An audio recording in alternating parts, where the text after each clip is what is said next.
Grammar journey. इस journey में आज हम आपके साथ चलेंगे नाउन का केस पढ़ाएंगे। प्रीवियस क्लास में मैंने आपको बताया था नाउन का जेंडर, जिसमें कुछ रूल्स बताए थे, जिसमें थे कि how to make feminine gender from masculine gender. और आज की क्लास में आपको हम बताएंगे नाउन का केस। ध्यान दीजिएगा, बहुत ही अच्छा सब्जेक्ट है, ये बहुत अच्छा टॉपिक है, क्वेश्चंस बहुत पूछे जाते हैं। अब इसमें प्रश्न ये होता है कि व्हाट इज केस। केस क्या है? What is case? Case tells the position of a noun in a sentence. जो केस है वो नाउन के सेंटेंस में पोजीशन को बताता है कि सेंटेंस में उस नाउन का पोजीशन क्या है, ये बताता है, और इसी को ही हम केस कहते हैं। There are 5 cases of noun in English. English में नाउन के 5 तरह के केस होते हैं।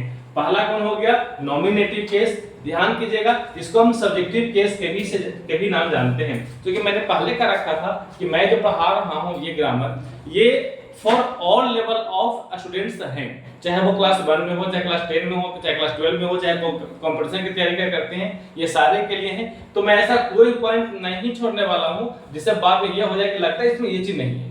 मैं सारे वर्ड, सारे टॉपिक, सारा कुछ मैं कवर करते ही निकलूंगा। तो नॉमिनेटिव केस का दूसरा नाम सब्जेक्टिव केस भी कहते हैं।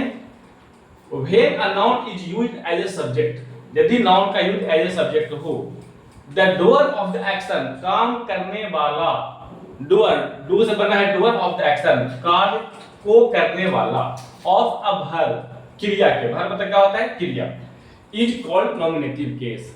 यदि किसी सेंटेंस में नाउन सब्जेक्ट यानी कि वर्ब करने वाला, वर्ब के एक्शन को करने वाला के रूप में यूज हो उस नाउन को, तो उसे क्या कहते हैं? सब्जेक्ट या नॉमिनेटिव केस कहते हैं।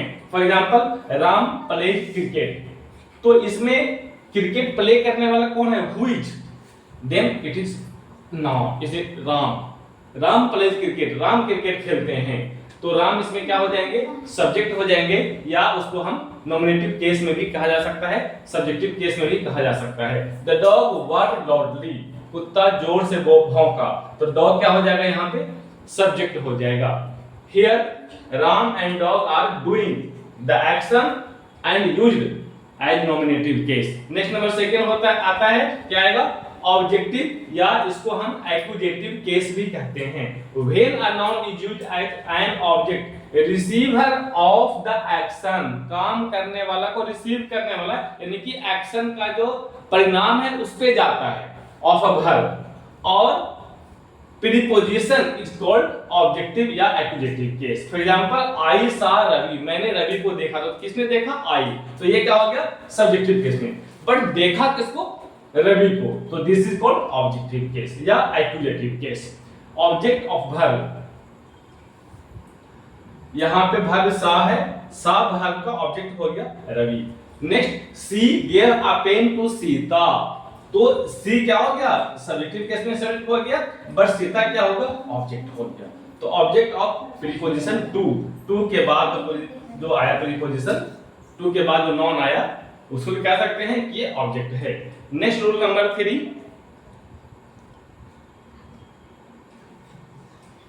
पजेसिव केस, या इसको हम जेनिटिव केस के भी नाम से जानते हैं। इसका दूसरा नाम, बहुत सारे बुक्स में होता है क्या है ना कि पजेसिव तो आपको दे दिया बट जेनिटिव नहीं दिया। किसी बुक में आपको आ गया, एग्जाम में आ गया जेनिटिव केस बताइए, तो आप कंफ्यूज हो जाएंगे, भाई जेनिटिव है क्या?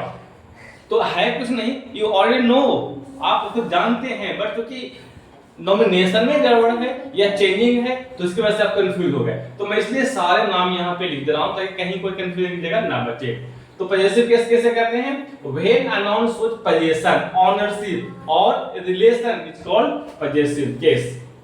यदि किसी नाउन से पोजीशन या ओनरशिप, मालिकाना हक, या रिलेशन का बोध हो, तो उसे हम पजेसिव केस या जेनिटिव केस के नाम से जानते हैं। जैसे दिस इज रविज बुक, तो किसके पोजीशन में है बुक? रवि के पोजीशन में है, तो रवि क्या कहलाएगा? यहाँ पे पजेसिव केस कहलाएगा। The girls dress is red, तो यहाँ पे क्या हो जाएगा? गर्ल्स का ये ड्रेस किसका है? गर्ल का। किसके पोजीशन में है? गर्ल के पोजीशन में। तो ये आपका हो गया possessive case. Here Ravi and girls show position. vocative case, when a noun is used to call, address or speak और speak to someone is called vocative case. जब किसी नाउन का यूज हो कब, उसको कॉल करने के लिए या एड्रेस करने के लिए या स्पीक करने के लिए समवन किसी को इंडिकेट करते हैं या इंडिकेट करने के लिए कह सकते हैं, उसको हम वोकेटिव केस कहते हैं। For example Ramesh come here, Ramesh जब तुम यहाँ आना तो यहाँ पे रमेश क्या हो गया, ये आपका वोकेटिव केस हो गया।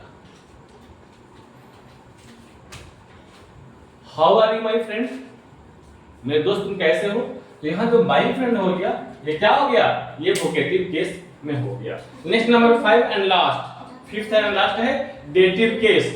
Traditional now treated as objective, ये पहले था, अब इसको ऑब्जेक्टिव केस में ही इसको माना जाता है। When a noun is the indirect object of a verb, the receiver to whom something is given is called dative case. For example, he gave Ravi a book. अब यहाँ तो रवि को हमने तो इंडिकेट किया, न ये ऑब्जेक्ट है न सब्जेक्ट है, तो ये कहाँ आ जाएगा, ये डेटिव केस में आ जाएंगे। मैंने इसको क्या किया, ये इनडायरेक्ट ऑब्जेक्ट है, एक तरह का है, तो चूंकि सेंटेंस में सब्जेक्ट तो एक ही रहेगा।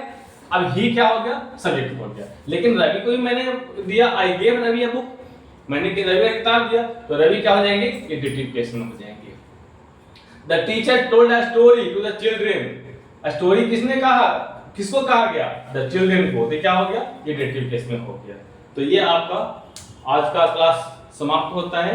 इसमें हमने आपका नॉन का केस बता दिया। अब अगले क्लास में बताएंगे rules to make possessive case. Possessive case बनाने के भी कुछ रूल्स हैं, हम इस रूल्स का मेंशन हम अगले क्लास में